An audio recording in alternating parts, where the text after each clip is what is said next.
Hey everybody, my name is Officially Mel. I'm an independent official in the New England area. My pronouns are she, her.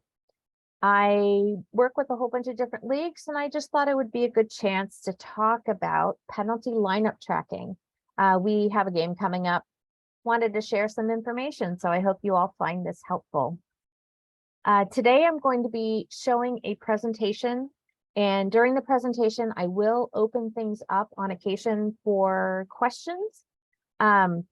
This one has some information. If you want, at the end I can go through some paperwork. You'll just have to be a little patient with me. I have a little trouble writing today. So we are going to go ahead and share the presentation and we can go from there. It's going.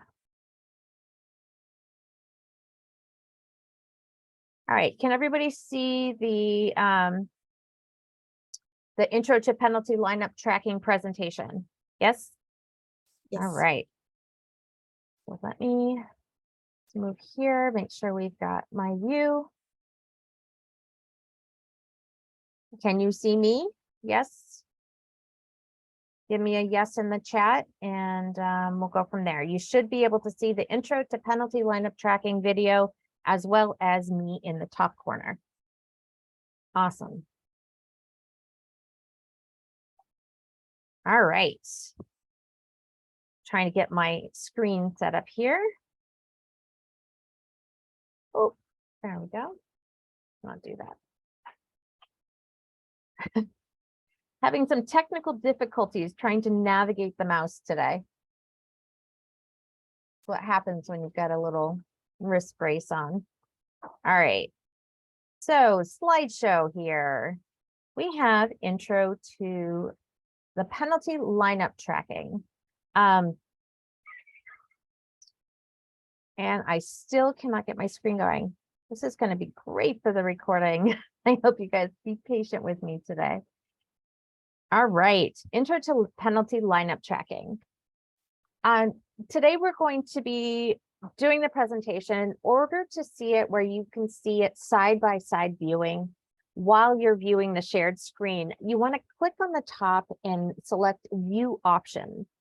In that drop down, there's going to be a side-by-side mode. This will allow the shared screen to appear on the left, and you'll see the speaker will appear on the right. This is for if you're on a computer. I don't think it quite works the same way if you are on a phone, but hopefully this will give you a little bit better view and things won't get cut off. I do have to go through the disclaimer. All information in this presentation is not endorsed by any other organization. Basically what it is it's coming from the WFTDA, but any information that's presented here, the opinions are strictly my own. This is just a way that I happen to do this information, but it is based on directly from the WFTDA documents. And once again, just a reminder that this is being recorded. Now, a couple things, if you have attended presentations before, I do bring up this information. I just think it's really important about where to find your info. You have so many documents. There's the rules of flat track roller derby. The most recent one was in January, at the very beginning of January 1st in 2022. We have the stats book, which we use for all the paperwork. We have officiating cues, codes, and signals, uniform policy. Now, you might look at all these things and say, why do I need all this information? Well, this is the kind of stuff like uniform policy tells you closed-toed shoes. You might need to know how many feet past the track can you set up a hard surface. This information can be found in all of these documents, and it's the combination of all these documents that make up how we run a safe and fair game.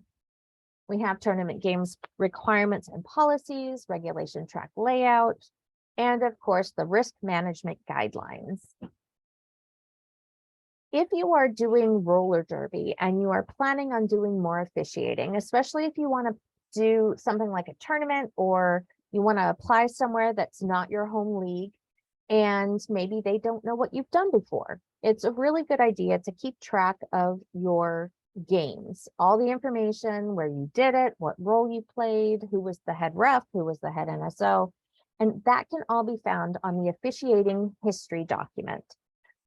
If you would like, I can include the link at some point.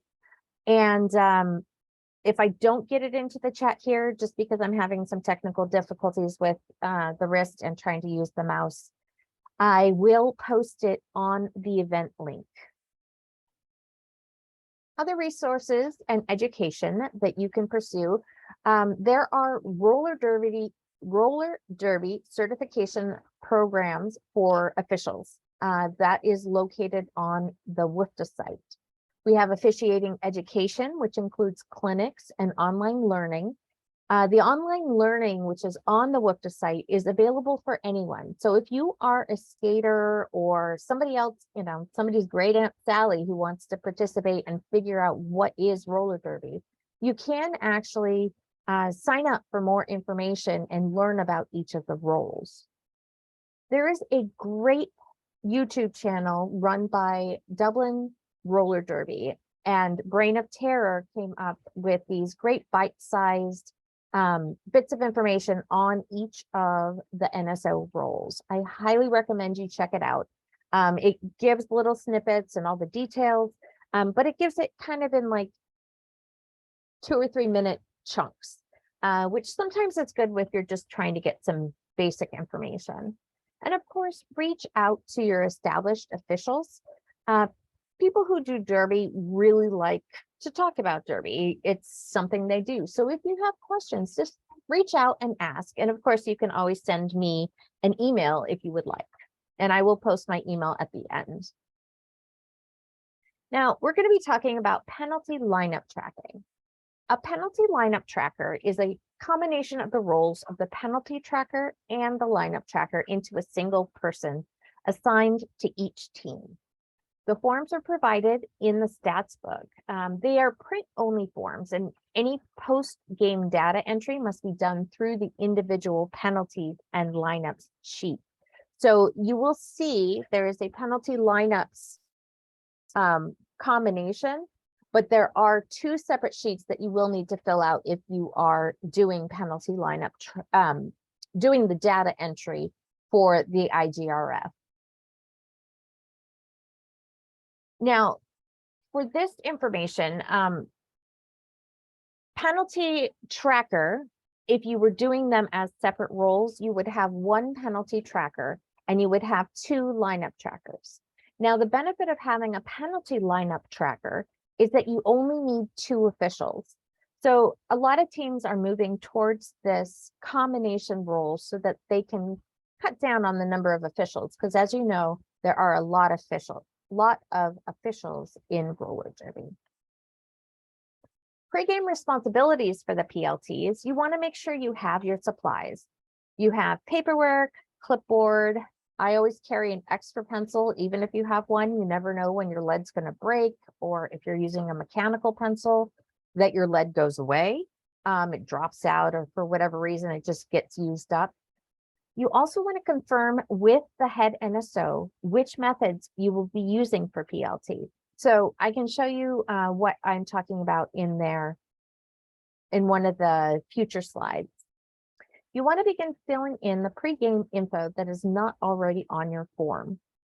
A lot of times, if you're doing a game, the information will already be in there. Which team, what color, what the date is, each of the team roster numbers, those may be entered into your paperwork. If they are not, it's a good idea to go ahead and add them in. And some helpful conversations you might want to have is just checking in with the penalty box. You want to confirm signals for foul outs. You want to confirm signals for how many points somebody might have. If somebody is getting close to the number of points or number of penalties that are going to foul them out, you might, okay, this is going to be a little hard. You might do 5, 6, 7. And you want to make sure you're both on the same page. You want to check in with your scoreboard operator to verify that the skaters to make sure you both have the same information. You both have all the skaters on your paperwork. Now, there are multiple ways to fill in this form correctly. So make sure you talk to your head NSO before the game. You have a lineup section, which is the blue section that's on the left. If you print it out in color, it is in blue. Now, the option 1 is you can complete exactly to the standards of the lineups paperwork. And there is a section described in the lineup section on the stats book manual. The current edition is the January 2019. Now, the other option is to enter the penalty code for the penalty committed in the box field next to the skater number. And we will show examples of this in a little bit later in the presentation. Now, the right-hand side is the penalty section. If you are printing it out in color, it comes out in pink. You complete it exactly to the standards of the penalty paperwork as described in the penalty section of the stats book manual. And you want to make sure your penalty totals for each skater can be written in the margin to the right of the penalties section. So if you have 2 penalties in whatever period, you want to make sure at the end of the period, you just add the 2 into the margin. Now, filling out paperwork examples. Each of these examples shows a version of the option 1 and the option 2. The option 1 is the one that gives the most information, and I highly recommend learning this version. It helps give when somebody went into the penalty box and when somebody came out, whether it crosses across jams. As you can see here, there is a plus sign and a minus sign and a dollar sign. We will go into that further. That's just all the information about going in and out of the box. Now, in option 2, you'll see that there are some letters here. Those are actually penalty codes. This is just another way to record that this skater, let's say blue 125, went into the box and they committed a high block, which is the A. So they did, I'm going to do this with my left hand. They did a high block penalty. So you write A in that box. Now, form header, what are you going to fill in? You're going to fill in your name. Please, please, please fill in your name. This helps if the stats person or your head NSO, whoever is doing stats, knows who worked on the paperwork. This way, if there's any questions, they can ask the official who actually worked on it. You want to make sure if the printed sheets do not already have it, you fill in the team names, team colors, the date, and all the skater numbers, all the roster numbers that will be playing in the game. Now the columns, a lot of the paperwork, they have these little itty bitty tiny columns, but this is what it means. You have a jam column, you have a no pivot column, you have a jammer column, you have boxes, you have the pivot column, and then you have 3 blocker columns. You have the roster numbers. This is where you're going to be tracking penalties on the right. You have where you put the penalties. And you also have where you put your foul outs and the expulsion information if those occur. Now for the first line, the lineup, the jam number, you're going to write these out one at a time. You write in the jam number for the beginning of each jam, starting with 1 at each period. So if you're going into period 2, you start over with jam number 1. Now, overtime jams are a little bit different. You're going to continue numbering on the second period for an overtime jam. So if you have 22 jams, your overtime jam is going to be jam 23. You just mark it in the margin that it is an overtime jam.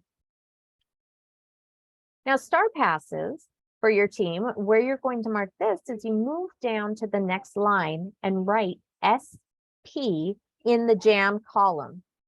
You start tracking the rest of the jam in the new SP line.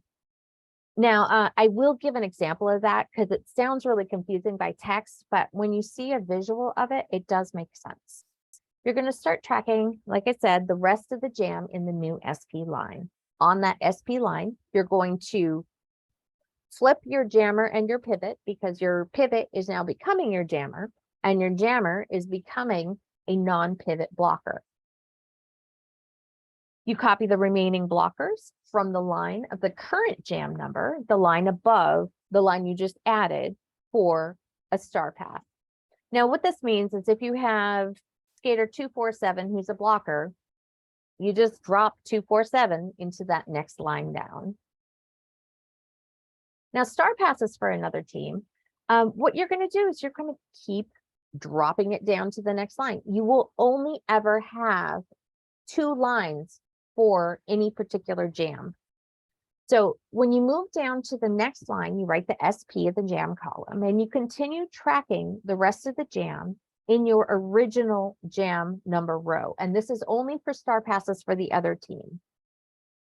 You do not mark anything in the SP row. You want to leave it blank. You want to keep on your original jam number row if you're tracking star passes for the other team. Now, at the end of the jam, if the other team is the only one who has a star pass, that's when you add an asterisk to the SP. And it'll basically read SP with the little star asterisk. Now, star passes for both teams, once again, you're only having one additional row. I will get to that. There's a question in the chat that says, what about marking an X in the no pivot column for your team star passes? I do have some examples.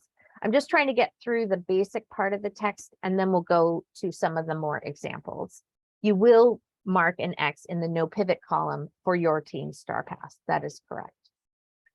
So when you're doing star passes for both teams, if the team you are tracking also has a star pass in that jam, that's when you move down to that next line and you just track it as if it's your team star pass. And you do not add the asterisk to the SP if both teams have a star pass. Now, why do you want to mark it this way? Well, the asterisk shows that it said scorekeeper. The asterisk shows that the penalty lineup tracker did not forget info. For the stats book, it helps it calculate correctly. And you want to make sure you have the same number of rows for each penalty lineup tracker. So that's why you only drop it down 1 row. So both teams use the same number of lines. And if both teams had a star pass for the same jam, no SP's asterisk, you just leave it as an SP. Now for a jammer number, you're going to write in the roster number of the jammer for that jam. During a star pass for your team, you're going to write the roster number for your new jammer, former pivot. This is where you're doing the crisscross. And you are, as Q pointed out earlier, you're going to put an X in the no pivot box. This is the box that's next to the SP. So we have the paperwork. You're going to crisscross your jammer over here. Your pivot's going to go over here. The second column here is whether there is a pivot. This one right here. You put a box, an X in that box if you do not have a pivot. And that's what happens when you have a star pass. Your jammer becomes a non-pivot blocker because your pivot is becoming the new jammer. During a star pass for the opposing team, you leave the SP asterisk line blank and you leave the no pivot column blank. This is just because it's for the opposing team. You do not track the information. You just track that they had a star pass. Now for the pivot and blockers, you're going to write the roster number for each skater in a box that matches their position. So for the pivots, you're going to mark it in the second column here, which is for pivot. And then each of the 3 blockers, as we saw in that first image where we pointed out where the blockers go, you're going to write the blockers number in that column. If the team is skating short, what you're going to end up doing, let's say you have, usually you have 4 blockers, which are 3 blockers and 1 pivot blocker on the track. But if somebody is missing, you want to say that they are missing. It's not applicable because there is a missing skater versus putting a question mark, which says, I didn't catch the number. And you include additional information about the scenario in the margin. If there's ever any confusing things that happen in a jam, just write it in the margin because that'll help your stats person or your head NSO who is doing stats figure out what happened. Like, is there an NA in there? What happened? Well, they didn't field all 3 blockers. And they might have had a pivot or they didn't have a pivot. And then you put the X in the pivot, the no pivot box. Does anyone have any questions so far? I know that's a lot of text to happen without some visuals, but it's all information that we will be going. There is a question here. Your total jams should line up with the other PLT and SK. Yes. So you do want to make sure each of the jams lines up. So if you end up having 22 jams in a period, and let's say there's 2 star passes, both sides, both PLTs, both teams should have those 22 jams, but they each also should have marked that there were 2 star passes.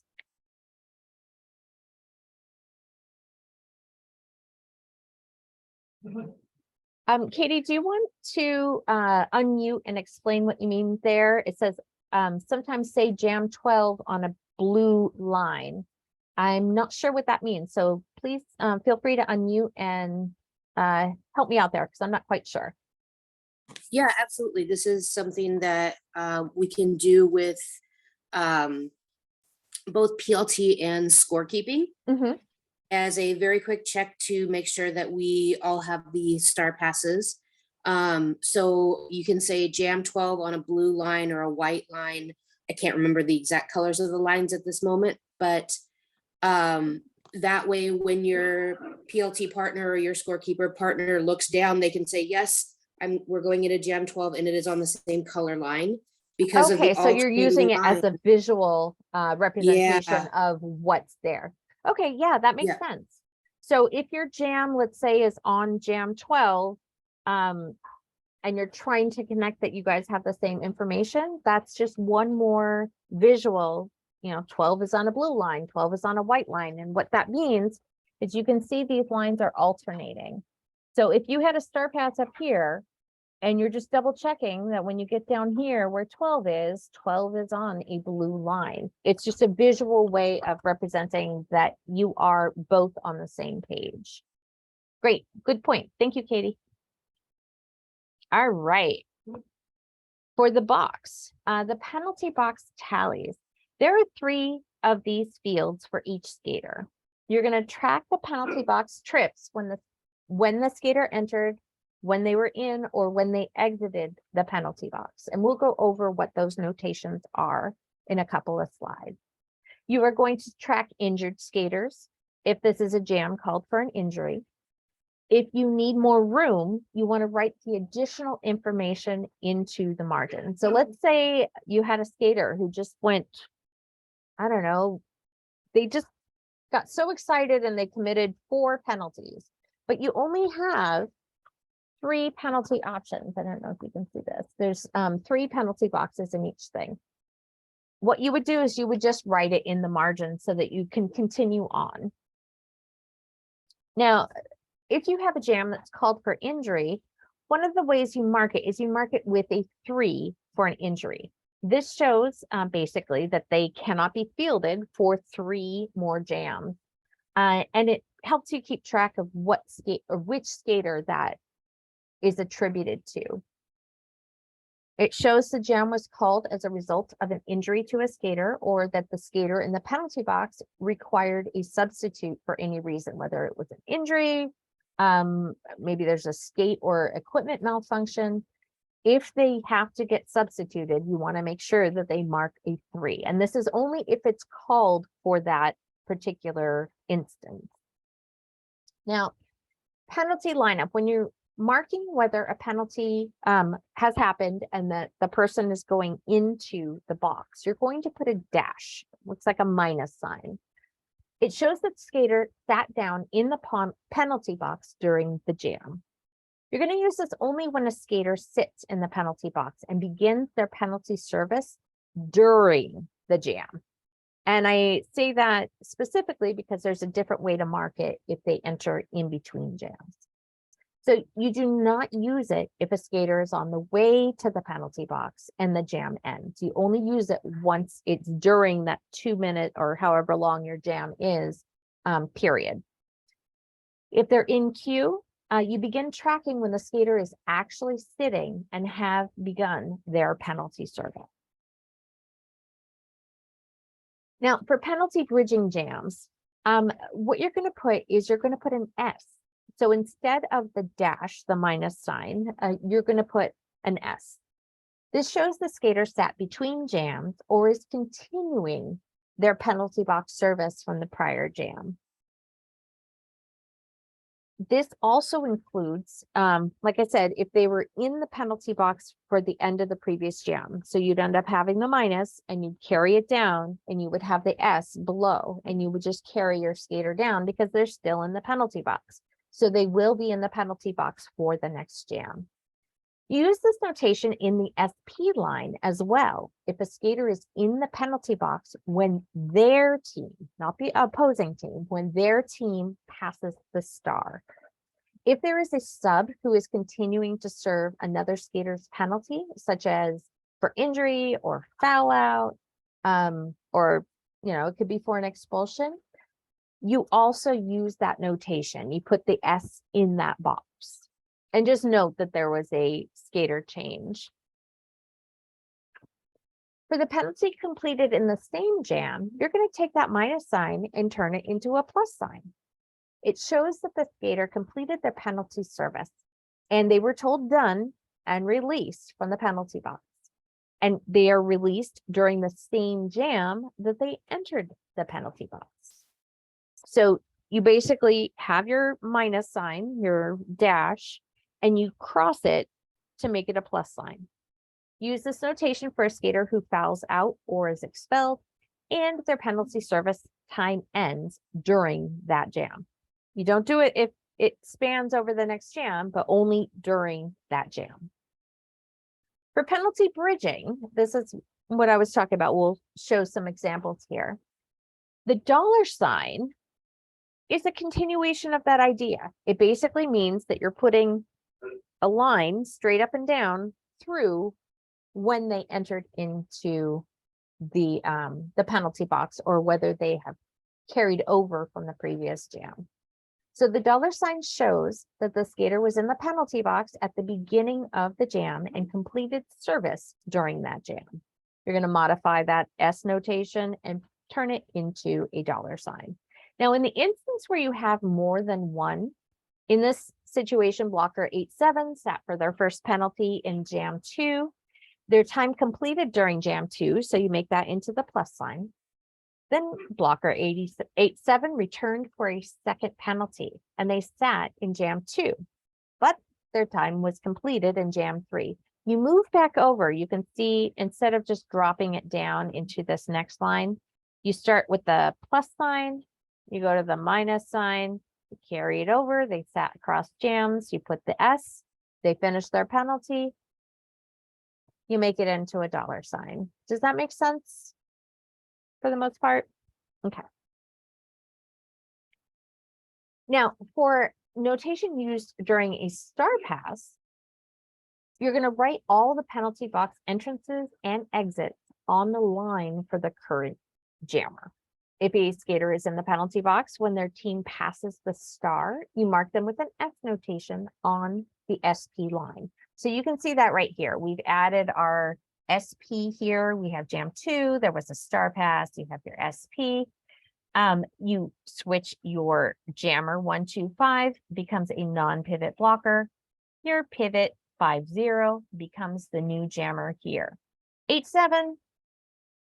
They did it bad. They're in the penalty box. It's carried over. So you start at the beginning where they have the dash They carry it over, so you drop it down with a dollar, with an S, and you complete it as a $sign. You mark any additional penalty box exits and entrances using the usual notation in the SP line. So if, let's say, 8-7 then committed another penalty, you would just go ahead and put a dash into this next section right here. Now, star pass for the other team, you want to make sure you do not put information during their star pass, because then it's going to get confusing. It's going to look, okay, do I have an asterisk? Is it my team? Is it your team? For an opposing team's star pass, you leave that line blank, but you do continue the penalty. So if 8-7 goes into the penalty box in jam 2 and jam 3 happens, they're still in the penalty box, you carry down that S, and when they complete it, you make it into a $sign. Now, penalty codes. These are important to know by sight. And I'm going to go through what the signals are for each of them. And these are the signals that the officials who are with their whistles, you've got the referees, they're the ones calling these penalty codes. So you might get a blue 247 back block. You're going to get this signal. Blue 247 back block. So that's back block. We have high block. You have low block. You have head block. Forearm. Leg block. It's from your shoulder all the way down to your hip. You have illegal contact. You kind of make a chopping motion into your hand. You have direction or stop block. This one's going to be, I'm going to do it with this hand. Kind of goes back and forth like this. You have multiplayer. Kind of grasp your fingers in front of you. You have illegal position. So you'll see this motion. It's like a chopping motion. You have a cut. This is when there's an illegal re-entry. You make a big X. You have interference. Take your fingers, run it down the length of your arm. That might be if a team doesn't field a jammer or they fail to field all 4 blockers. Illegal procedures. And then if there is a misconduct or insubordination, it's a cross across your chest. You drag your fingers just across the top of your chest. This is for a misconduct or insubordination. You want to also keep your eye out for the following signals. From a ref, you might have multiple penalties. They might come up to you and do this signal where they show you that there's 2 penalties. You just want to make sure you catch those for your penalty count. From the penalty box, how many penalties do they have? 5, 6, 7. You want to make sure you keep track, especially when you start getting up there with the number of penalties a particular skater might have accrued.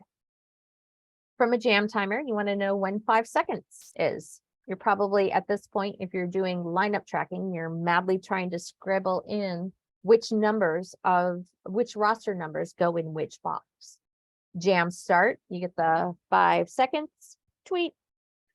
From a ref or a jam timer, you might get that the jam is ending. That's the series of 4 tweets. Tweet, tweet, tweet, tweet, tweet, tweet, tweet, tweet, tweet, tweet, tweet, tweet. And you'll get the repeated hands upon the hips if it's coming from a jammer ref, or you have the jammer calling the jam off. You might also get a notation that there's a star pass.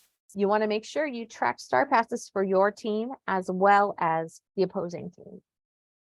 You might want to know when there's a team timeout. Maybe that's a good time for you to check in with the penalty box, the scoreboard operator, the scorekeepers, just to make sure everybody has the right star passes, they have the right penalties. You can have a team timeout where they do this and point to the teams. You might have an official timeout where they point to the shoulders, or you might have an official review like that. Now, tips. You want to write out the numbers 0 through 9, as well as the letters for all the penalty codes at the bottom of your page. This is not mandatory. This is just a tip, and it helps your stats person be able to see how you write a number or a letter. So if there's any question, maybe your 4s look a little bit like 9s. If they can see how you make the notation, it's easier to decipher. After each period and throughout breaks, like whenever you have a timeout or an official review, it's a good time to cross-check the star passes. Make sure both you and your fellow penalty lineup checker have the same number. You also want to check it in with your scorekeepers to ensure everybody matches. You want to cross-check with the penalty box to make sure the penalties that have accumulated are the same. Now, for the penalties, you will have roster numbers for each of the skaters. This is what's going to go down this line here. Okay, that's where your roster numbers go. And all the skater jersey numbers, if you're having a pre-populated document, are going to be listed in alphanumeric order. If they aren't pre-populated, you want to write them in. It's helpful to have them in alphanumeric order because you can find them a little easier. But if you don't, it's not a big deal, especially if it's not like a regulation game or anything above that. Usually for anything above that, you are going to have them populated because it's going to be what's in the IGRF, the interleague game reporting form. But yeah, you want to make sure that information is on your sheet. For penalties, you're going to start in the first column of the row. You write the penalty code in the top of the row and the jam number in the bottom row for each skater. So in here, you can see that there's 2 rows. You got the 2 white ones, the 2 pink ones, 2 white ones, 2 pink ones. It's going to alternate like that. On the top line is where you put the penalty. On the bottom line is when you put the jam that the penalty occurred. And it's regardless of what jam the penalty is served. So if let's say the penalty occurred in jam 3, they're headed to the penalty box. They haven't made it to the penalty box yet. It still happened in jam 3. So you put, an F for forearm in jam 3, even if they sit in jam 4. For penalties continued, what do you do if a skater receives penalty between 2 jams? Well, there's a section here. You write the jam number of the jam in which the skater was participating. So, for example, if there's a late hit in the previous jam, or that would go into the prior jam. So that would be a 3. Like if it happened in jam 3, it would go in a 3. But if it's an early hit while lining up for the jam, that actually is going to count for the next jam. So if it's in between 3 and 4 and there's a big hit, you're going to put them in as jam 4 for that one. You write any delay of game penalties for the upcoming jam. So if there's a delay of game, jammer wasn't fielded for whatever reason, you get the interference penalty called. It gets assigned to the captain. The captain's going to go into the box and you're going to put it in for jam 4 because you were going into jam 4 at that time. Now, if a delay of game penalty is not issued until the start of a jam, then you write it into the penalty for the upcoming jam. Now, non-skater expulsions. This is a little bit different. It looks differently on the penalties paperwork versus the penalty lineup paperwork. There's room for it on the penalties paperwork. There is not room for it in the penalty lineup paperwork. They've tried to fit a lot of information onto one page. You're going to write the penalty associated with the expulsion of a non-skating member. Usually it would be a bench staff. And these are not otherwise, these would be attributed to the bench staff who committed the penalty. So let's say one of the bench staff got really angry and starts yelling at one of the refs and they don't stop and the ref, is issuing misconducts. That information, especially if they get ejected, it goes down into this bottom section. You can see it right here. That's where the non-skater expulsions go. And you write it the same way. So if there's an expulsion for a, let's say there's a misconduct because they're yelling at the ref, you put the G and then you put the jam that it happened in. Any questions thus far? I know once again, it's a lot of text and not a lot of examples, but I'm hoping to be able to get a couple minutes to go over whatever scenarios you might have and want to talk about. All right. So for foul outs, you do not put the code there. What you're going to put is you're going to put an FO for foul out. This is for accumulated penalties that reach into that 7th penalty that's going to get them kicked out. You can see here where there's the F, they fouled out with a forearm. However, in this foul out expulsion line, you're going to put FO and you put the jam number it happened in. So you can see it happened in 18. You put the 18 there. Now notice here, this is hypothetically at the end of a period. You're going to write your number of penalties that happened. This number of penalties, the 3, it does not include anything in the foul out or expulsion column there. You only want to count the number of penalties that happen for that period. So these happened, first 4 happened in the first period. This skater 3-4 had 3 more penalties in the second period. You put that 3 in the margin. For expulsions, you're going to put the appropriate penalty code in the top row and the jam when the penalty occurred in the bottom row. You're also going to write, so you have that A that happened here, and it was particularly egregious, so they're going to get kicked out for doing that high block. You put the expulsion with an A in the top here, and then the 18 for whichever period or whichever jam it is, you put that jam number in underneath the penalty code. Now for halftime responsibilities, before period 2, you're going to transfer the penalties from period 1 by shading in the same number of fields of period 2 sheet. So remember on this prior example right here where I have these gray shaded out portions, this would be an example of what it would look like for a period 2. So 2-4-7 made 2 penalties in the first period. They have 2 penalties in the second period for a total of 4.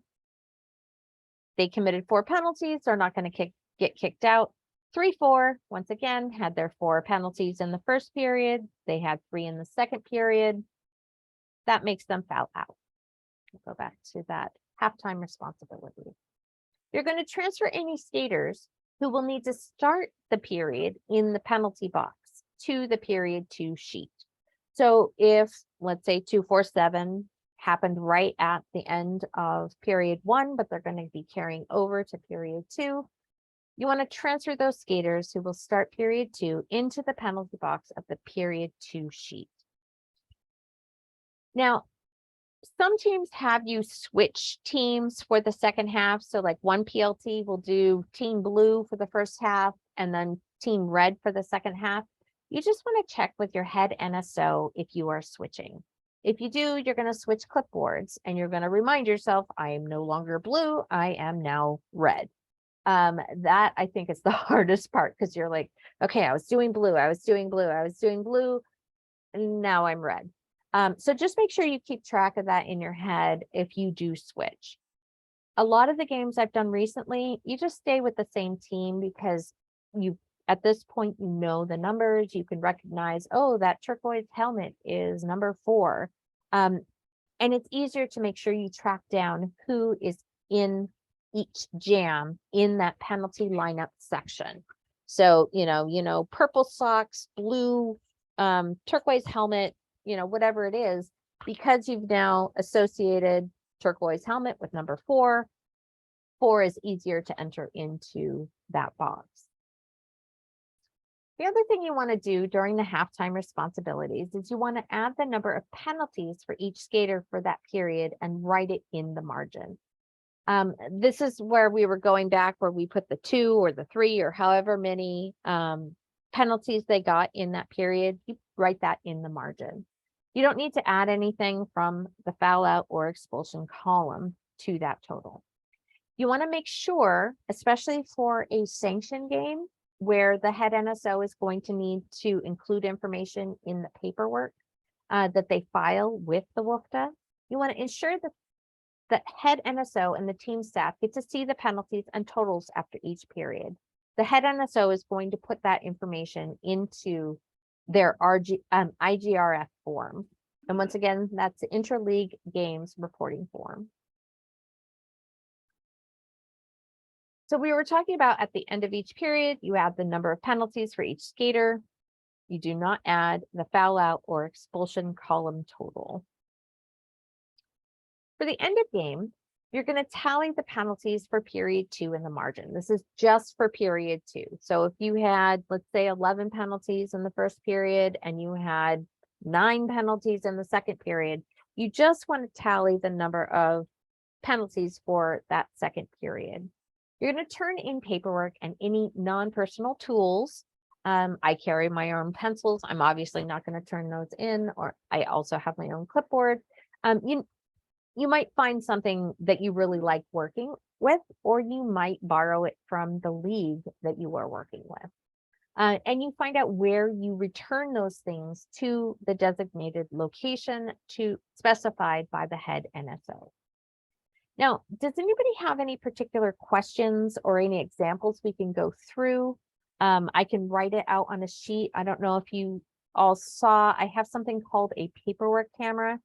I can try to find it and I can pin it and we can talk through, and it can we can try to write it out if anybody has particular scenarios that you would like to go through. Does anybody have questions? No? If you do have questions and you think of something a little later, feel free to email me at officiallymel576@gmail.com. Officiallymel576, that's the number I have. It's the first number of each of my kids' Derby numbers, at gmail.com. So there's a question from someone saying, how important is it to change teams at halftime? It's not. There's no designation. I've done it for sanction games and people stay with the same team. Sometimes you want to change, sometimes you don't. Usually, as some of you might know, if you were a jammer ref, you would switch teams. So the jammer ref scorekeeping team switches teams for the second period. You don't need to when you're doing penalty lineup tracking. Mainly it's because it makes it so much easier. All right, I have something else. Sometimes teams forget to field a pivot, just mark the no pivot box. Yes. So when you're going through the paperwork, actually, I'm going to try to switch over to the paperwork. I'm going to stop sharing right now, and we are going to go paperwork camera. I'm going to remove my pin. Actually, can you guys see the paperwork camera? Yes. Can you see that? Can I get a thumbs up or a yes in the chat? Yes. Okay, awesome. So one of the comments here is that sometimes teams forget to field a pivot. So, okay, this is going to be really tricky. Please bear with me. I'm going to try to do this. Say you have jam 1. Put this down here. Maybe if I do it with a pen, it'll make it easier to see. All right. So we have jam 1 here. We have jammer, let's go back to jammer 4 with that turquoise helmet. We have, oh yeah, feel free. If you have to go, feel free to go. I know we're pushing time here, but you are welcome to check out the video. I will post it on my YouTube channel. And I will also post it into the event if you want a link to be able to get there. So in this situation, we have jammer, we have pivot, let's say pivot 13, pivot 1, 3. We've got blocker 2, 4, 7. And okay. We have another blocker. Let's do blocker 8. And then we have blocker 1, 1, 1. Okay, so we have our fielded team here. We've got 4, 13, 2, 4, 7, 8, 1, 1, 1. Okay, so let's say 1, 3 forgets to put on their pivot cover. What you're going to do, see if I can get this here.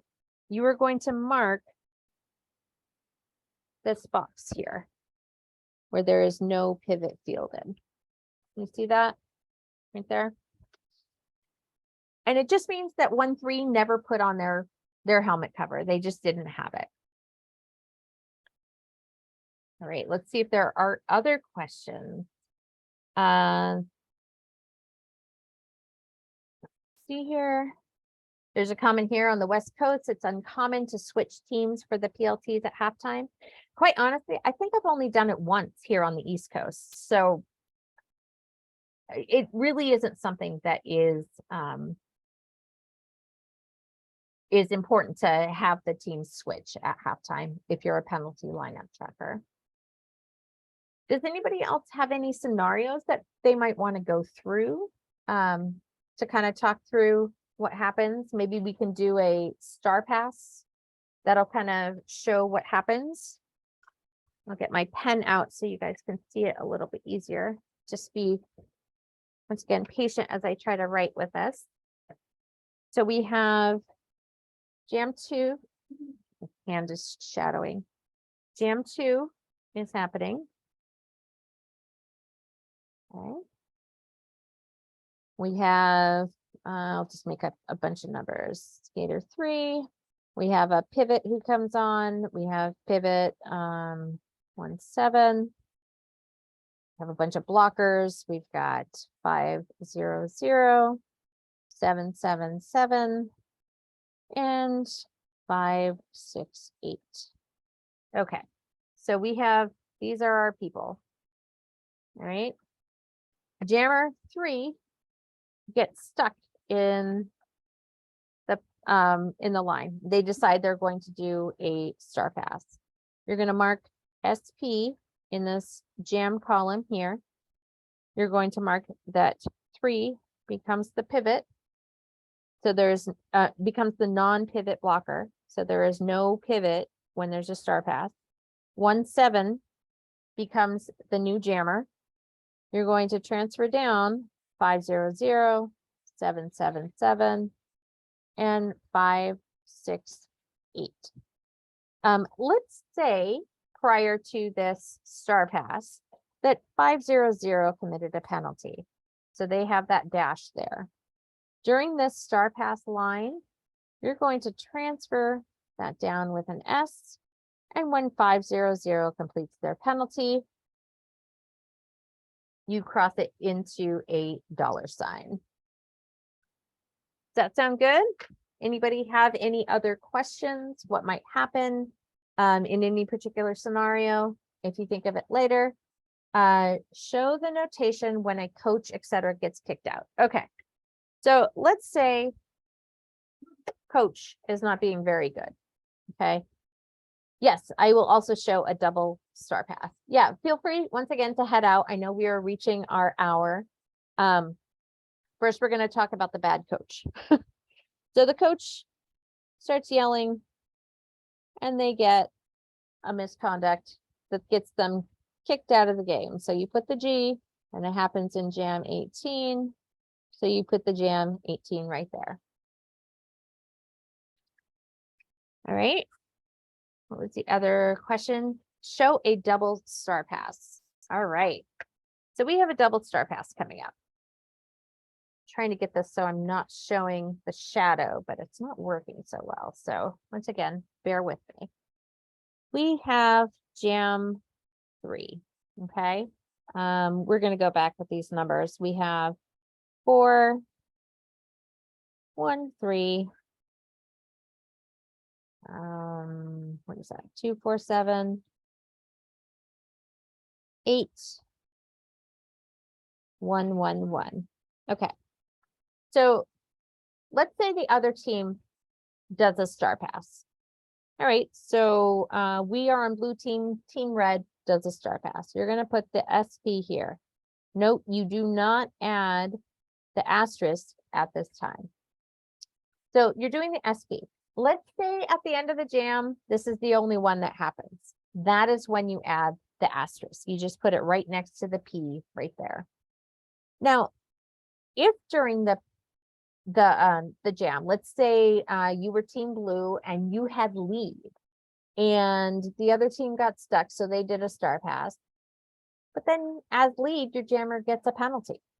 So 4 gets sent, your team gets sent to the penalty box. Okay, they decide that they are going to do a star pass once they get out of the penalty box. So they get out of the penalty box, you do your little plus sign.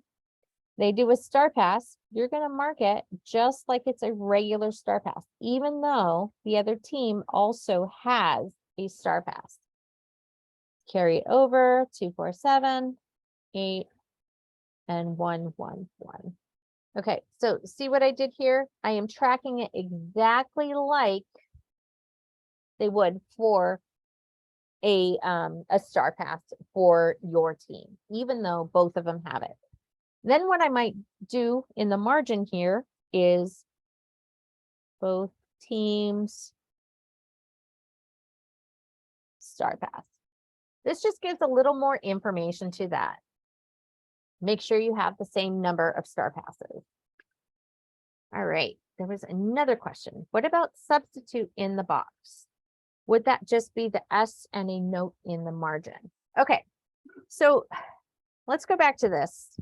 Let's say you had skater 8 is in the box. While they're in the box, they realize, let's say their nose is bleeding. They got hit in the face. It just happens sometimes. Their nose is bleeding. They have to report to the medic. You cannot have blood on the track. So they report to the medic. You can switch them out during only in between jams. You cannot switch them out during a jam. So we are going into jam 4. 8 is still in the penalty box here. So we're in jam 4. 8's in the penalty box. What you're going to end up doing is 8's getting substituted. You might do 8 and 72 and the S. There you go. So that shows that 72 is filling in for 8. Now, if you don't have 8 in there, you might just put 7-2 and put it in the margin. Because 8 is getting subbed out, you also want to make sure that you mark it with a 3, because 8 cannot be in the next 3 jams. That was a nice complicated one. Thank you, Angel. Let's see if there are any more questions. At this point, if you have, once again, you have additional questions, feel free to email me. You can make notes on the event page. You can friend me and answer questions in the in Facebook. There is a question that says, can 8 leave the penalty box if they are bleeding? Well, yeah. What ends up happening is in between jams, they cannot lead. They have to be substituted. If it's in that section, they have to leave to go get their nose taken care of and have a skater substituted in between the jams. The skater who's being subbed can't be in there, but it does count, like the time happens. So if they're carrying over, let's say they are in the box and they only sat for 3 seconds when they realized their nose was bleeding. The jam ends at 14 seconds. Because their nose is bleeding, they can be addressed right away, but it's in between jams that skater 7-2 comes in and fills in. Does that make sense? Yeah. Okay. Any other questions? comments? Anybody want to add some information? I'm always welcome to more feedback. If anybody has anything to add, feel free. I know that we have a lot of people attending from all over. So if there's anything you do with your particular league that you find helpful, I'm always all about sharing the information if you can. Anyone? All right. I'm going to go ahead and stop the recording. I'm going to say thank you very much to everybody for attending. If you want to stay after and ask questions, we'll give you a chance to unmute. You can just speak up. And in the meantime, I'm going to sign off for now. Thank you, everybody, for attending. I appreciate it. I am going to end recording now, and then everybody can stay on if they would like, and we will end probably in the next 10 or so minutes. I am stopping recording. Thank you.